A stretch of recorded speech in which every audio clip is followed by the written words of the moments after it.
Hello friends, my name is Shashank and welcome back to my channel Corporate Guy. And from this video onwards, I'm going to start a new series of videos in which I'm going to answer the most frequent question which I am getting from my security fraternity, that how to clear the PSP examination. Right? Last year in the month of April, I cleared my PSP, and from that day onwards, I have received a lot of queries from the people from my domain that how to clear the PSP. Please guide us, or what are the resources we need to clear the PSP and all these things, right? So I thought, why not start a series and just address all those queries and questions which you might have about the PSP. So I have decided to start a 3-video series in which and in the first video I will answer that what is PSP, and then I will explain why you should do PSP, and then finally how to prepare for the PSP without any external coaching or any other resources, right? So from this video, let us address what is PSP. So PSP is you will say an international certification which is being offered by the ASIS. This is an international body which gives you 3 international certifications: PSP, CPP and PCI, and there is one more, APP, right? So PSP is basically a certification which requires at least 4 years of experience. Yes, if you have the 4 years of experience in security domain and you are a graduate, then you can easily apply for this certification, that is the PSP, right? So in PSP, the main focus is given on physical security assessments and the integration of different parts or different domains of security, how to integrate them, and then finally how to implement a project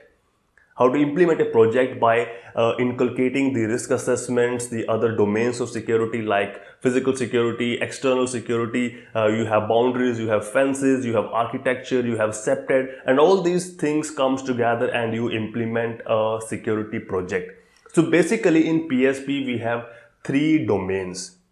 The number 1 domain is security risk assessment, right? So this domains carries a weightage of 34%, which means that out of 100 questions, you might get 34 questions from this domain. So that is just a general overview.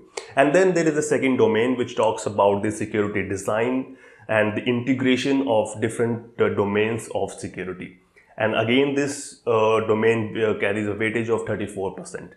And then the domain third is the implementation of security projects, which is of around 32%. So if we combine all these 3 domains, you get the PSP, and in the examination, you get around 140 questions. 140 questions, out of which you have 125 questions on which you will be scored. You have to score 650 out of 800, and the 25 questions, they are unscored question, which means that they will be mixed in the 140 question, and you will not be able to differentiate which one are the scoreable and which one are the unscoreable questions. You have to attempt 140 questions in 2.5 hours, right? So this is the general overview. 3 domains, 800 is the final examination score, and you have to score 650, right? So this is just about the examination.